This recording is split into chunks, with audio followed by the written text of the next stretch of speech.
નમસ્કાર વિદ્યાર્થી મિત્રો, હવે આપણે સ્ટાન્ડર્ડ 11 ની અંદર ચેપ્ટર નંબર 12 છે. એ ચેપ્ટર નંબર 12 માં આપણે 12.7 નંબરના મુદ્દાની અંદર બે પોઈન્ટ આપણે જોઈ ગયા. પહેલો પોઈન્ટ હતો કે સહસંયોજક બંધનું વિભાજન થાય તો કાં તો સમવિભાજન થાય કાં તો અસમવિભાજન થાય, અને સ્વાભાવિક છે કે સહસંયોજક બંધનું જો સમવિભાજન થશે તો બંનેને એક ઇલેક્ટ્રોન મળશે, જેના કારણે શું બને? મુક્ત મૂલક બને. ત્યાર પછી આપણે અસમ વિભાજનની વાત કરી હતી. અસમ વિભાજન એટલે કાર્બનની સાથે કાર્બન કરતાં વધુ વિદ્યુત ઊર્જા ધરાવતો પરમાણુ જોડાયેલો હોય તો આ જે સહસંયોજક બંધ છે એ બંધમાંનો જે ઇલેક્ટ્રોન છે એ કોની તરફ ખેંચાયેલો રહે? વધુ પરમાણુ તરફ ખેંચાયેલો. દેટ મીન્સ આમાંથી એક પ્લસ આયન બનશે ને કયો આયન બનશે? માઇનસ આયન બનશે, એટલે કે કાર્બો કેટાયન અને કાર્બો એનાયન બનશે. તો કાર્બો કેટાયન કોને કહેવાય એની પણ આજે થોડી ચર્ચા કરીએ. તો કાર્બો કેટાયન એટલે શું? કે જે કાર્બનમાં કાર્બન પાસે 6 ઇલેક્ટ્રોન છે. ધેટ મીન્સ અહીંયા ઇલેક્ટ્રોન નથી, પણ 1 2 અને 3 આગળ જે પદાર્થ છે અને આપણે કાર્બો કેટાયન કહીશું, જેમાં કાર્બન પાસે 6 ઇલેક્ટ્રોન છે. 1 2 3 4 5 અને 6. અહીંયા ઇલેક્ટ્રોન નથી. તો એવા પદાર્થને આપણે કે જેની પાસે 6 ઇલેક્ટ્રોન છે અને ધન વીજભાર ધરાવે છે એને આપણે શું કહીશું? Carbo cation. જે કેવો કહેવાય? પ્લસ છે એટલે એને કોના પ્રત્યે આકર્ષણ હશે? માઇનસ તરફ. એટલે ઇલેક્ટ્રોન અનુરાગી છે. આ કેવો છે? ઇલેક્ટ્રોન અનુરાગી છે. એવી રીતે કાર્બન એનાયનની વાત કરીએ તો જે કાર્બન પાસે ટોટલ 8 ઇલેક્ટ્રોન છે અને ઋણ વિભાર છે, તો જે કાર્બન પાસે 8 ઇલેક્ટ્રોન છે અને ઋણ વીજભાર ધરાવે છે અને કાર્બો એનાયન અથવા તો કાર્બોનિયન, એનું બીજું નામ છે કાર્બોનિયન, એટલે કાર્બો એનાયન કહેવાય. ઋણ આયનને શું કહેવાય? કાર્બો એનાયન કહેવાય. ધન આયનના બે નામ છે, કાર્બો કેટાયન અથવા તો કાર્બોનિયન. કાર્બો કેટાયન અથવા કાર્બોનિયન છે. યાદ રાખીશું આપણે. ક્લિયર? તો આ વસ્તુ આપણે જોઈ ગયા. હવે આજે આપણે હવે સહસંયોજક બંધ છે એ બંધના ઇલેક્ટ્રોનની સ્થાનાંતરિત અસરો જોઈશું, જેમાં જુદી જુદી 4 અસરો આપણે જોવાની છે. પહેલી આપેલી છે પ્રેરક અસર, જેને ઇંગ્લિશમાં ઇન્ડક્ટિવ ઇફેક્ટ કહેવાય. સેકન્ડ ઇઝ રેઝોનન્સ, તેને આપણે સંસ્પંદન કહીએ છીએ. થર્ડ ઇઝ ઇલેક્ટ્રોમેગ્નેટિક અસર અને ચોથી છે હાઇપર કોન્જ્યુગેશન, જેને શુદ્ધ ગુજરાતીમાં અતિસંયોજન પણ કહેવામાં આવે. એટલે હવે આપણે 12.7.3 નંબરનો મુદ્દો છે, જેમાં પાઈ બંધથી સિગ્મા બંધ તરફ ઇલેક્ટ્રોનનું સંચલન થાય તો માછલી આકારનો તીર બતાવેલો છે. બરાબર, વક્ર તીર બતાવેલા છે કે પાઈ બંધથી સિગ્મા બંધ તરફ, પછી પાઈ બંધથી પરમાણુ તરફ અને પરમાણુથી બંધ તરફ ઇલેક્ટ્રોનનું જે સ્થાનાંતર થાય છે એને આપણે વક્ર તીરો વડે દર્શાવેલા છે. માછલી આકારના તીર વડે દર્શાવે છે. એની પણ થોડી ચર્ચા કરેલી છે. હવે આપણે આજના મુખ્ય મુદ્દા ઉપર જઈએ.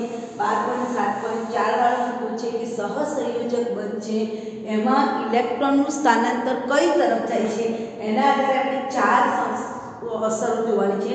નંબર 1 પ્રેરક અસર. તો પહેલા આપણે એની ડેફિનેશન ક્લિયર. 4 અસર જોવાની છે. પ્રેરક અસર, જેને ઇન્ડક્ટિવ ઇફેક્ટ કહેવાય, સંસ્પંદન અસર, ઇલેક્ટ્રોમેગ્નેટિક અસર અને હાઇપર કોન્જ્યુગેશન. તો પહેલા આપણે શરૂ કરીએ છીએ પ્રેરક અસર એટલે શું? તો બધાને જ ખબર છે સહસંયોજક બંધ બને એટલે બંને પરમાણુ એક ઇલેક્ટ્રોનની ભાગીદારી કરે. તો પ્રેરક અસર કોને કહેવાય? કે કાર્બનિક સંયોજનમાં કાર્બન પરમાણુ સાથે કાર્બન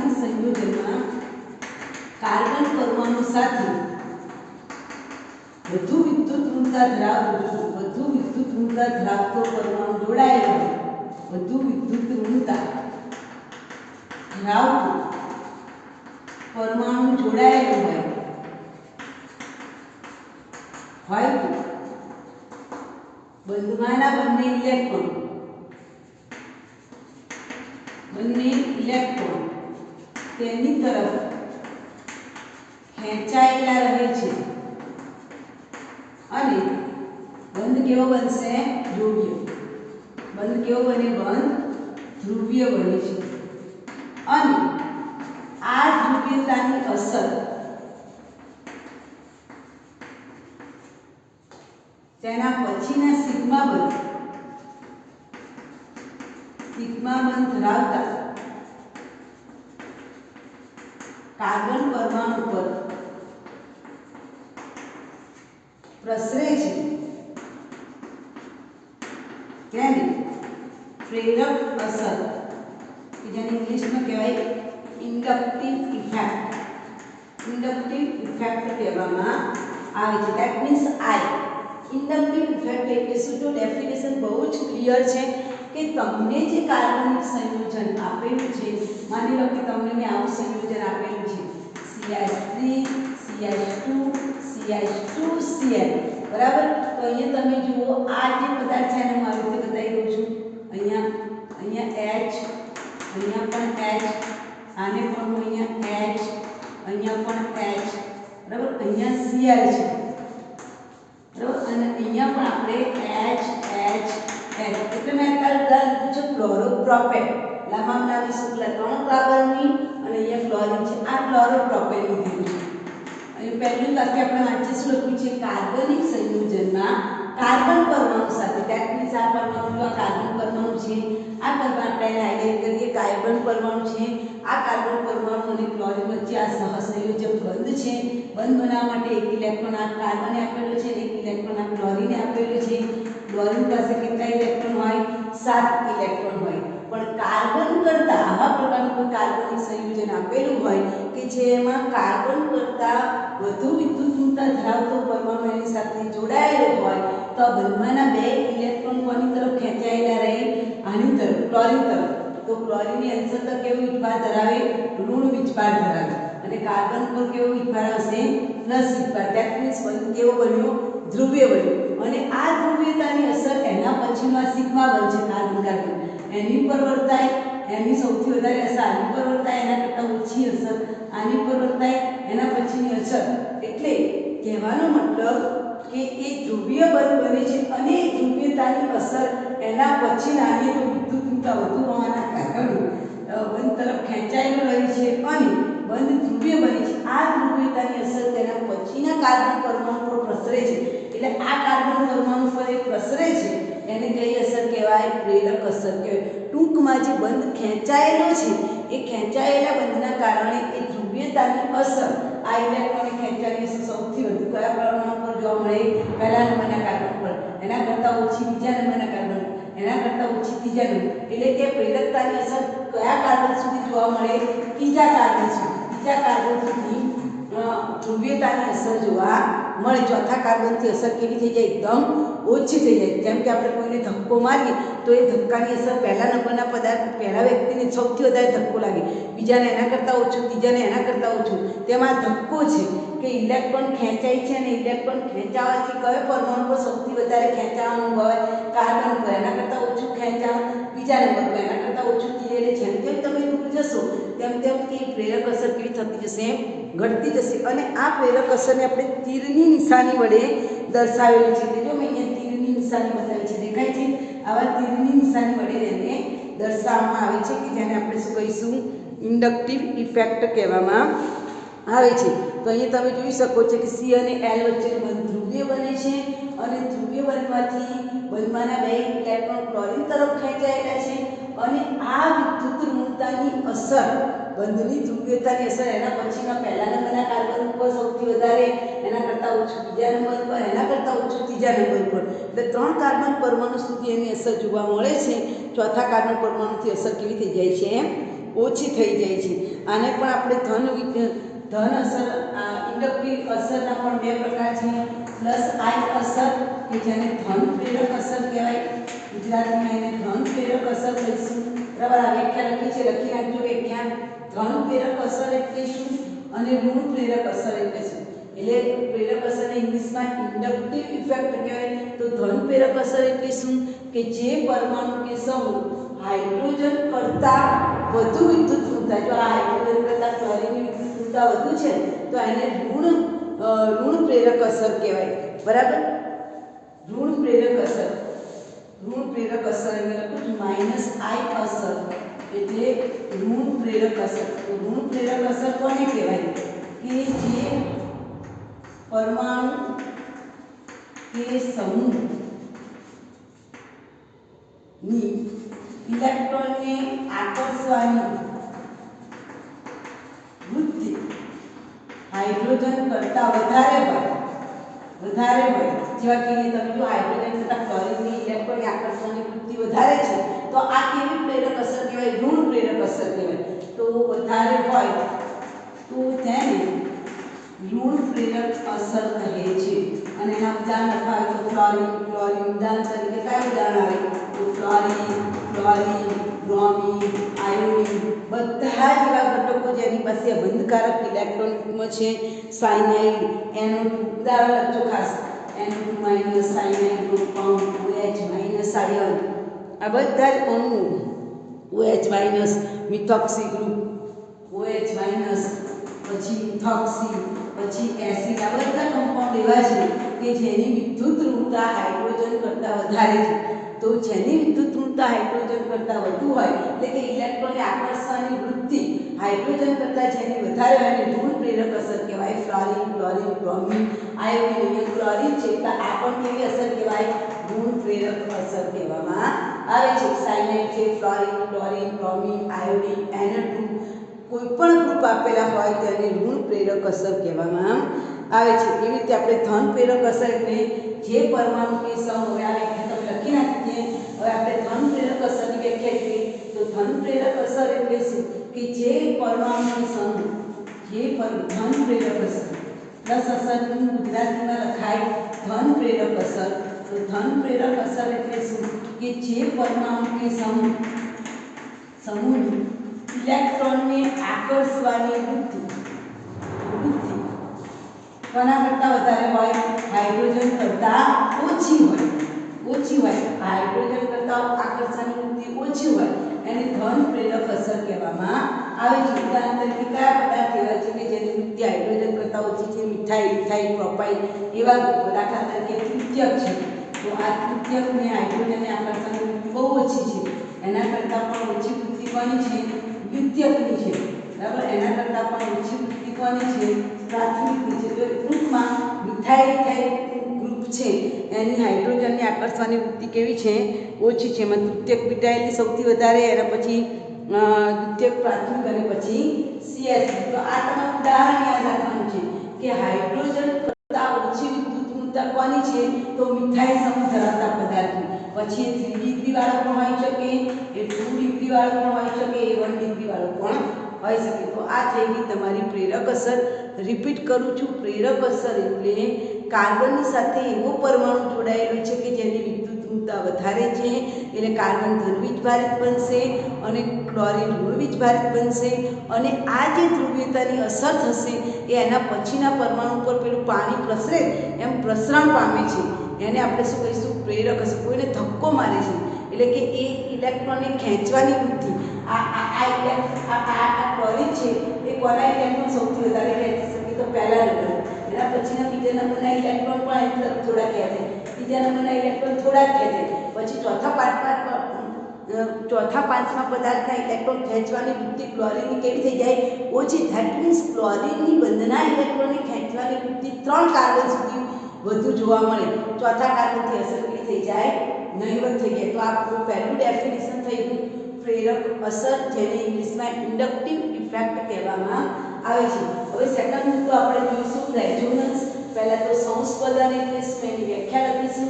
સંસ્પદન બંધારણ આપણે આગળ પણ શીખી ગયા છે એટલે બીજો મુદ્દો છે સંસ્પદન બંધારણ। તો સંસ્પદન એટલે શું? કે જ્યારે પરમાણુ છે અથવા તો કાર્બનિક સંયોજન છે એ કાર્બનિક સંયોજનના બધા જ ગુણધર્મો, કાર્બનિક સંયોજનના બધા જ ગુણધર્મો કોઈ એક પરમાણુ, કાર્બનિક સંયોજનના બધા જ ગુણધર્મો કોઈ એક બંધારણ વડે સમજાવી શકાતા નથી ત્યારે એક કરતાં વધુ ઇલેક્ટ્રોનિક બંધારણ દોરવાની જરૂર પડે છે અને આ બંધારણને સંસ્પદન સૂત્રો કહે છે અથવા તો સંસ્પદન રૂપો કહે છે। સંસ્પદન સૂત્ર અથવા સંસ્પદન રૂપો, સંસ્પદન સૂત્રો કહે છે, સંસ્પદન રૂપો।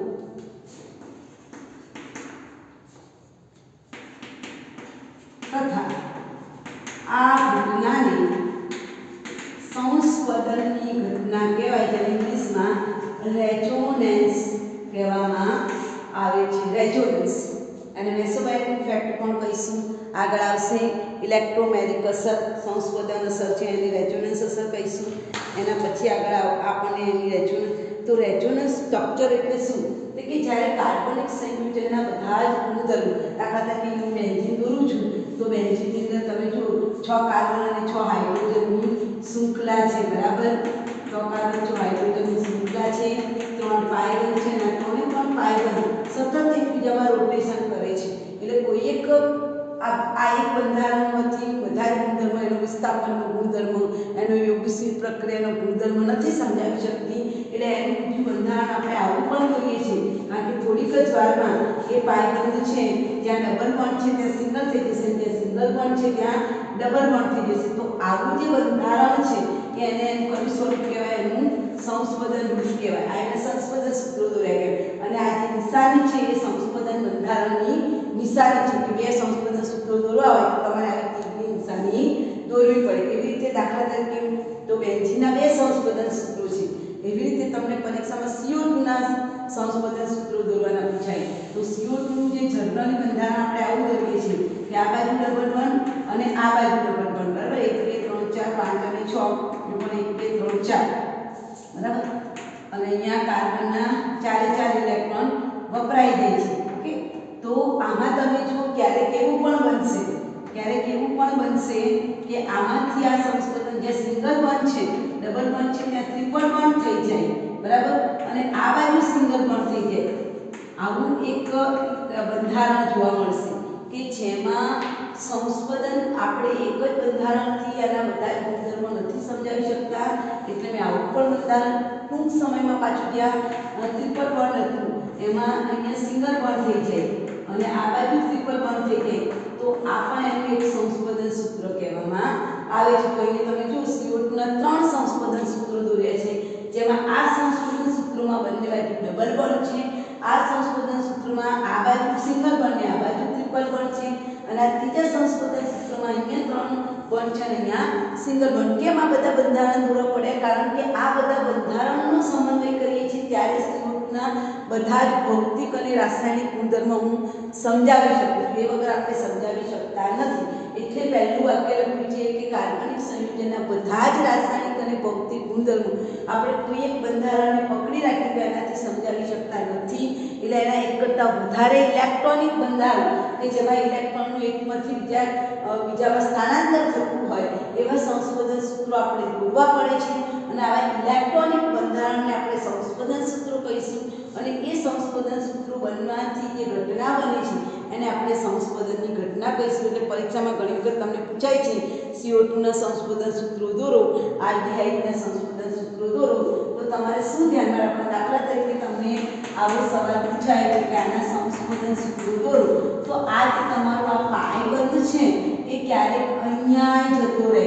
એના બંધમાંના જે ઇલેક્ટ્રોન તમને દેખાય છે એ બંધમાંના ઇલેક્ટ્રોન માની લો કે અહીંયા જતા રહે, તો હાઇડ્રોજન, તો જ્યાં સિંગલ બોન્ડ છે ત્યાં ડબલ બોન્ડ થઈ જાય અને જ્યાં ડબલ બોન્ડ છે ત્યાં શું થઈ જાય? સિંગલ બોન્ડ થઈ જાય. ખ્યાલ આવે છે? તો આ પ્રકારનું જે સંચરણ છે એને આપણે શું કહીશું? ઇલેક્ટ્રોનિક બંધારણ કહીશું. માની લો કે અહીંયા CH3 છે, તો જ્યાં સિંગલ બોન્ડ છે ત્યાં ડબલ બોન્ડ થઈ જશે અને ડબલ બોન્ડ છે ત્યાં સિંગલ બોન્ડ. તો આ એનું કેવું સ્વરૂપ કહેવાય? સંસ્પદન સ્વરૂપ કહેવાય. તે આ અહીંયા પાયબંધ હતો તો પાયબંધમાંથી શું થઈ ગયું? સિગ્મા બંધ. અને જ્યાં સિગ્મા બંધ હતો ત્યાં શું થઈ ગયું? પાયબંધ. એટલે કે સતત એકબીજામાં શું થાય છે? પરિવર્તન પામે છે ઇલેક્ટ્રોનનું સ્થાનાંતર થવાના કારણે. તો આ થઈ ગયું તમારી સંસ્પદનની વ્યાખ્યા. હવે એના પરથી આપણે રેઝોનન્સ અસર જોઈશું કે આ સંસ્પદન અસર, ધન સંસ્પદન અસર એટલે શું અને ઋણ સંસ્પદન અસર એટલે શું. જે સંસ્પદનના ની અંદર તમને આપેલું છે કે કેન્દ્રનું સ્થાન સમાન રહે છે અને સંસ્પદનમાં અયુક્ત ઇલેક્ટ્રોનની સંખ્યા પણ કેવી હોય? સમાન જ જોવા મળે છે. સંસ્પદન અસરમાં બે પાયબંધની અથવા તો પાયબંધ અને અબંધકારક ઇલેક્ટ્રોન વચ્ચે પારસ્પરિક ક્રિયા થવાથી અણુમાં ધ્રુવીયતા ઉત્પન્ન થાય છે. ધન પ્રેરક અસર એટલે પ્લસ આર અને તો ધન સંસ્પદન સૂત્ર એટલે સંસ્પદનના બે પ્રકાર, ધન સંસ્પદન અસર અને ઋણ સંસ્પદન. ધન સંસ્પદન અસર એટલે શું? પ્લસ આર પ્લસ આર એટલે શું? રેઝોનન્સ, બરાબર. રેઝોનન્સ એટલે ઇંગ્લિશમાં એને રેઝોનન્સ કહેવાય, ગુજરાતીમાં એને સંસ્પંદન કહેવાય. તો ધન સંસ્પંદન અસર ક્યારે કહેવાય?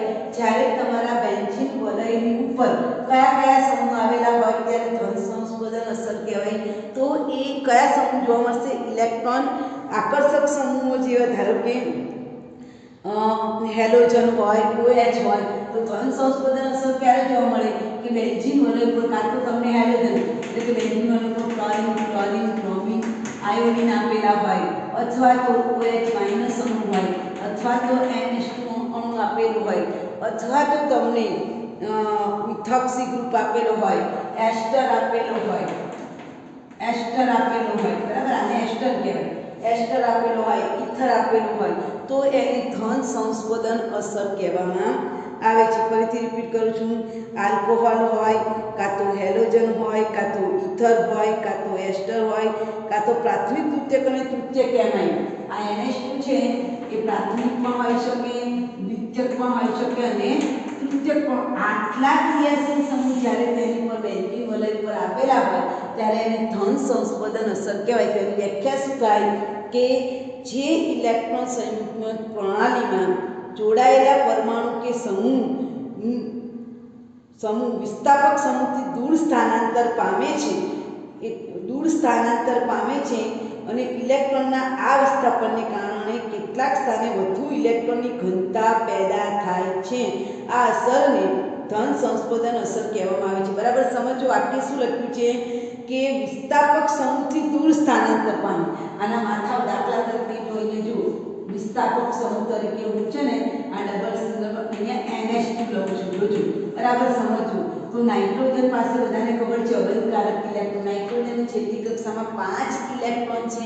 5માંથી તમે જુઓ આ 2 ઇલેક્ટ્રોન એને હાઇડ્રોજનને આપ્યા છે, ત્રીજો ઇલેક્ટ્રોન સાથે નાઇટ્રોજનથી જોડાયેલ છે, બેન્ઝીન વલય સાથે નાઇટ્રોજન જોડાયેલ છે, અને 2 ઇલેક્ટ્રોન એને વાપર્યા જ નથી. બરાબર.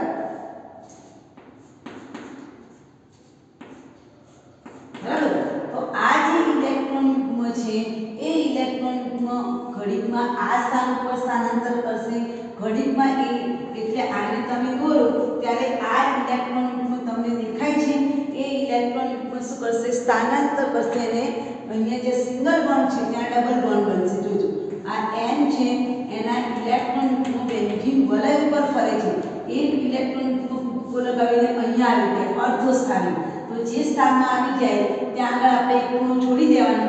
એ ખૂણામાં ડબલ બોન્ડ નહીં દોરવાનું. આ ખૂણે આ ખૂણો છોડી દેવાનો. અહીંયા ડબલ, અહીંયા સિંગલ, અહીંયા ડબલ. તો આ એક સંસ્પંદન સૂત્ર મળ્યું. એવી રીતે આ ઇલેક્ટ્રોન યુગ્મ હવે પહેલા સ્થાનમાં જતા રહે છે. તો અહીંયા પહેલા સ્થાનમાં આવશે. બરાબર. અહીંયા 2 ઇલેક્ટ્રોન યુગ્મ અહીંયા આવે છે. તો જ્યાં આગળ આવે ખૂણો છોડી દેવાનો. અહીંયા ને અહીંયા કોઈ પાયબંધ નહીં આવે. અહીંયા ડબલ, અહીંયા સિંગલ, કૌંસની બહાર પણ ડબલ બોન્ડ, અહીંયા સિંગલ અને અહીંયા ડબલ બોન્ડ. તો અહીંયા જુઓ આ વિસ્થાપક સમૂહથી દૂર જાય છે. આ વિસ્થાપક સમૂહ છે એનાથી ઇલેક્ટ્રોન દૂર જઈને બેન્ઝીન વલય ઉપર ફરે છે.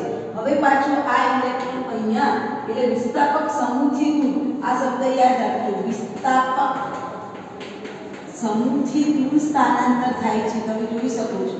દૂર સ્થાનાંતર પામે તો એને ધન પ્રેરક અસર કહીશું.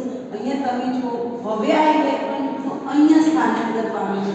આ મારો વિસ્થાપક સમૂહ માથા ઉપર છે પણ એ વિસ્થાપક સમૂહથી દૂર સ્થાનાંતર પામે છે. તો અહીંયા તમે જોઈ શકો છો અહીંયા ઇલેક્ટ્રોન આ ખૂણો ખાલી રહી જશે. હવે અહીંયા ડબલ, તો અહીંયા સિંગલ, અહીંયા ડબલ, અહીંયા સિંગલ, અહીંયા ડબલ આવશે. ખ્યાલ આવે છે? જે બાજુ આપેલો હોય એ ખૂણો ખાલી રહી જાય. એ ખૂણામાં આપણે કોઈ પણ પદાર્થ દોરવાનો નથી. અને અંતમાં પાછો અડધો ત્યાં જતો રહેશે. એટલે જ્યાં પહેલું બંધારણ અને છેલ્લું બંધારણમાં શું ફરક? 5 સંસ્પંદન સૂત્રો મેં કહ્યા છે. એમાં પહેલું અને છેલ્લું બંધારણ તમને એક જેવું લાગશે, પણ એમાં શું ફરક છે? તો પહેલા અને છેલ્લા બંધારણમાં તમે જુઓ જ્યાં આગળ ડબલ બોન્ડ હશે તો છેલ્લા બંધારણમાં ત્યાં સિંગલ બોન્ડ હશે. પછી અહીંયા ડબલ, અહીંયા સિંગલ, અહીંયા ડબલ, અહીંયા સિંગલ બોન્ડ હશે. પહેલા અને છેલ્લા બંધારણમાં શું ફરક છે? તો પહેલા બંધારણમાં જ્યાં ડબલ બોન્ડ હશે, છેલ્લા બંધારણમાં ત્યાં શું હશે? Single bond. તો આ રીતે જ્યારે વિસ્થાપક સમૂહ માથા ઉપર દોરેલો છે એનાથી દૂર ઇલેક્ટ્રોનનું સ્થાનાંતર થાય એવા બધા પદાર્થો બેન્ઝીન વલય પર આવેલા હોય જેવા કે NH2 fluorine chlorine bromine iodine તો એને ધન પ્રેરક અસર ધન સંસ્પદન અસર કહેવામાં આવે છે. એવી રીતે ઋણ સંસ્પદન અસર એટલે શું? તો આમાં દૂર જાય છે, પેલામાં કેવા આવશે વિસ્થાપક સમૂહ તરફ સ્થાનાંતર પામે છે, આ વિસ્થાપક સમૂહથી દૂર જાય છે. હવે આપણે ધન અસર જોયા પછી ઋણ અસર, તો એ વિસ્થાપક સમૂહ તરફ જાય છે. ઋણ સંસ્પદન અસર, ઋણ સંસ્પદન અસર, તો ઋણ સંસ્પદન અસર એટલે માઈનસ આર અસર. ઋણ સંસ્પદન અસર કોનામાં જોવા મળે? બેન્ઝીન મોલેક્યુલર એમિડ હોય, કાં તો બેન્ઝીન મોલેક્યુલર એસિડ હોય, કાં તો આલ્ડીહાઇડ હોય, કાં તો કીટોન હોય, આવા બધા સમૂહ હોય. આલ્ડીહાઇડ, કીટોન, એસિડ, સાયનાઇડ, આવા ગ્રુપ જ્યારે બેન્ઝીન મોલેક્યુલર આપેલા હોય તો એ વિસ્થાપક સમૂહ તરફ સ્થાનાંતર પામે છે. વિસ્થાપક સમૂહ તરફ બંધમાંનું ઇલેક્ટ્રોન કોની પર તરફ, જે માથા ઉપરનો વિસ્થાપક સમૂહ છે ને એની તરફ સ્થાનાંતર પામતું હોય તો એને આપણે શું કહીશું? યસ, ઋણ સંસ્પદન અસર. તો તમે અહીંયા જોઈ શકો છો, આ જે નાઇટ્રોજન છે એની પાસે અહીંયા જે ઓક્સિજન છે એ ઓક્સિજનની વિદ્યુત ઋણતા વધારે છે, એટલે બંધમાંનું ઇલેક્ટ્રોન યુગ્મ અહીંયા પણ ફરે છે. ખ્યાલ આવે છે? તો આ જે સંસ્પદન છે, અહીંયા ડબલ, અહીંયા સિંગલ, અહીંયા ડબલ, અહીંયા સિંગલ, આમાંથી જ્યારે સંસ્પદન સૂત્ર દોરાશે ત્યારે એ ડબલ બોન્ડ ક્યાં આગળ, ધારો કે પ્લસ વીજભાર, અહીંયા કારણ કે અહીંયા તમે જો બંધમાંના ઇલેક્ટ્રોન આની તરફ ખેંચે એટલે નાઇટ્રોજન કેવો બને છે? ધન વીજભારિત બને છે. ખ્યાલ આવે છે? એટલે ધન વીજભારનું સંચરણ થાય છે, પેલામાં ઇલેક્ટ્રોન પરિભ્રમણ પામતું હતું. ખ્યાલ આવે છે? તો અહીંયાથી તમે જો, અહીંયા તમે બોન્ડ ખોલશો ને તો અહીંયા જે પદાર્થ છે એના બંધમાંના ઇલેક્ટ્રોન પોતાની તરફ ખેંચશે તો એ ડબલ બોન્ડ થઈ જશે અને આ કેવો બની જશે? સિંગલ બોન્ડ થઈ જશે. ખ્યાલ આવે છે? તો આ પણ એક બંધારણ તમે દોરી શકો, એનું છે એનું મેઇન બંધારણ બરાબર આવું છે. તો આ બંધમાંના ઇલેક્ટ્રોન, કારણ કે નાઇટ્રોજન કરતા ઓક્સિજનની વિદ્યુત ઋણતા વધારે છે એટલે અહીંયા કયો વીજભાર પડશે? ધન વીજભાર પડશે. અહીંયા ડબલ બોન્ડ N છે પણ આ ઋણ વીજભારિત છે એટલે આ પદાર્થ ધન વીજભાર બેન્ઝીન મોલેક્યુલ પર ફરે તો એને આપણે ઋણ સંસ્પદન અસર કહીશું, કારણ કે બેન્ઝીનના માથા ઉપરનો વિસ્થાપક ઋણ બને છે. યસ, એના માથા પરનો વિસ્થાપક ઋણ બને છે એટલે એને ઋણ સંસ્પદન અસર કહીએ. ધન વીજભાર પડશે એટલે આ કોર્નર છોડી દો, અહીંયા ડબલ, અહીંયા સિંગલ, અહીંયા ડબલ, અહીંયા સિંગલ, અહીંયા ડબલ. વળી પાછો આ જે ધન વીજભાર છે અહીંયા પ્લસ સ્થાન પર, પહેલા સ્થાન પર, તો આને આપણે છોડી દો એટલે ડબલ, અહીંયા સિંગલ, અહીંયા ડબલ, અહીંયા સિંગલ, અહીંયા ડબલ. એટલે આવી રીતે જે હોય કે જેમાં અહીંના માથા ઉપર માઇનસ વીજભાર આવે અને ચક્રમાં પ્લસ ફરતો રહે તો એને આપણે ઋણ સંસ્પદન અસર કહીશું. ક્લિયર? ત્યાર પછી આપણે ઇલેક્ટ્રોમેરિક અસર અને અતિસંયુગ્મન જોવાના છીએ. બરાબર? તો ઇલેક્ટ્રોમેરિક અસર કોને કહેવાય? તો વ્યાખ્યા નંબર 3 ઇલેક્ટ્રોમેરિક અસર. વ્યાખ્યા નંબર 3 ઇલેક્ટ્રોમેરિક અસર. એ પણ પ્લસ આઈ અસર હોય અને માઇનસ આઈ અસર. બરાબર? તો ઇલેક્ટ્રોમેરિક અસર એટલે શું? તો કાર્બન કાર્બન ડબલ બોન્ડ જ્યારે એક કરતાં વધુ દ્વિબંધ ધરાવતા પરમાણુ, એક કરતાં વધુ બંધ ધરાવતા નજીકના બે પરમાણુ, એક કરતાં વધુ બંધ ધરાવતા નજીકના બે પરમાણુ, એક કરતાં વધુ બંધ ધરાવતા નજીકના બે પરમાણુ, બરાબર? નજીકના આ બે પરમાણુ છે, કાર્બન છે અને ઓક્સિજન છે, અને અહીંયા હું પ્રક્રિયક એક વખતે પ્લસ દઉં છું અને એક વખતે પ્રક્રિયક માઇનસ દઉં છું. જોજો અહીંયા હું શબ્દ વાપરું છું એક કરતાં વધુ બંધ ધરાવતા, એટલે અહીંયા બે બંધ છે, વ્યાખ્યા લખું છું એક કરતાં વધુ બંધ ધરાવતા નજીકના બે પરમાણુ. એટલે નજીકના બે પરમાણુ ઓક્સિજન છે અને એક પરમાણુ કાર્બન છે. એક કરતાં વધુ બંધ ધરાવતા નજીકના બે પરમાણુ વચ્ચે બંધમાંનું ઇલેક્ટ્રોન યુગ્મ, દેખાય છે? ઇલેક્ટ્રોન યુગ્મ પ્રક્રિયકની હાજરીને લીધે, કોની હાજરીને લીધે? પ્રક્રિયકની હાજરી. આ શબ્દ અગત્યનો છે. પ્રક્રિયક કેવો છે? પ્રક્રિયકની હાજરીને લીધે તેમજ લાક્ષણિકતાને લીધે, પ્રક્રિયકની હાજરીને લીધે અને પ્રક્રિયકની લાક્ષણિકતા પ્રક્રિયકની હાજરીને લીધે અને પ્રક્રિયકની લાક્ષણિકતાને લીધે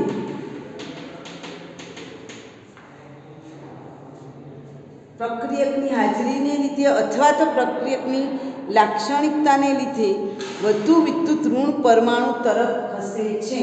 વધુ વિદ્યુત ઋણ પરમાણુ તરફ ખસે છે. વધુ વિદ્યુત ઋણ પરમાણુ, દાખલા તરીકે અહીંયા H+ આયન કરતાં ઓક્સિજનની વિદ્યુત ઋણતા વધારે છે એટલે બંધવાના ઇલેક્ટ્રોન ઓક્સિજન તરફ ખસે છે. તો એને આપણે શું કહીશું? ઇલેક્ટ્રોમેરિક અસર કહીશું. ફરીથી રિપીટ કરું છું. ઇલેક્ટ્રોમેરિક અસર એટલે એક કરતાં વધુ બળ ધરાવતા નજીકના બે પરમાણુ વચ્ચેના બંધના સહિયારા ઇલેક્ટ્રોન યુગ્મ એ પ્રક્રિયકની હાજરીને કારણે વધુ વિદ્યુત ઋણતા ધરાવતા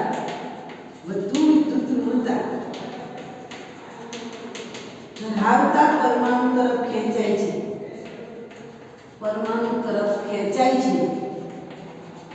છે તેને ઇલેક્ટ્રોમેરિક અસર કહેવાય. ટૂંકમાં તમારે જોવાનું કે બંને વચ્ચે ડબલ બોન્ડ છે.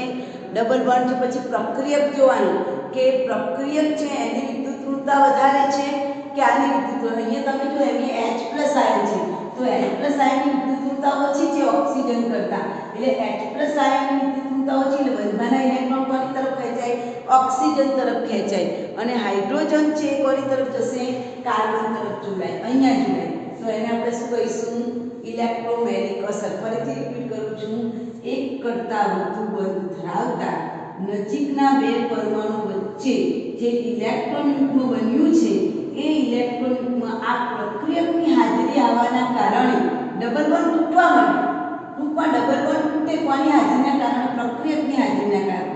અને પ્રક્રિયકની હાજરીના કારણે એ વધુ વિદ્યુત ઋણતા ધરાવતા પરમાણુ સાથે ખેંચાય તો એને ઇલેક્ટ્રોમેરિક અસર કહેવાય. હવે એમાં પ્રક્રિયક જો પ્રક્રિયક ધન હોય તો એને ધન ઇલેક્ટ્રોમેરિક અસર કહેવાય.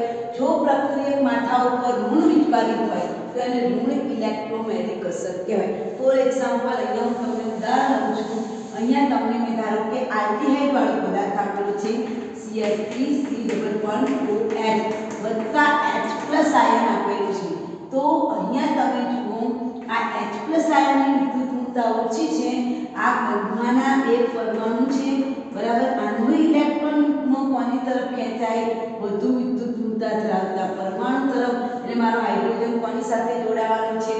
તો વધુ વિદ્યુત ઋણતા ધરાવતા આલ્ડીહાઇડ તરફ જોડાશે અને ડબલ બોન્ડ તૂટી જશે. તો આ પ્રકારનું જે બંધારણ બને છે એમાં પ્રક્રિયક ઉપર ધન વીજભાર છે એટલે એને ધન ઇલેક્ટ્રોમેરિક અસર કહેવાય. પણ માની લો કે તમારા પદાર્થમાં મેં કંઈ આવું આપેલું છે C++OH.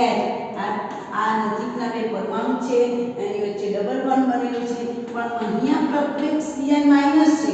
તો આ બંધવાના જે ઇલેક્ટ્રોન યુગ્મ છે એના કરતાં Cn- ની વિદ્યુત ઋણતા વધુ છે. તો Cn- તરફ ઓક્સિજનના ઇલેક્ટ્રોન ખેંચાય છે. ખ્યાલ આવે છે? તો આ જે ઓક્સિજન પાસેનો જે કાર્બન છે એ કાર્બનના ઇલેક્ટ્રોન આની તરફ ન ખેંચાતા કોની તરફ ખેંચાશે? સાયનાઇડ ઉપર. હવે વિચવાર ઉપર માઈનસ છે એટલે એને કઈ અસર કહેવાય? ઋણ ઇલેક્ટ્રોમેરિક અસર કહેવાય. ટૂંકમાં તમારે શું ધ્યાનમાં રાખવાનું કે જેની વિદ્યુત ઋણતા વધુ હોય એની તરફ ખેંચાય.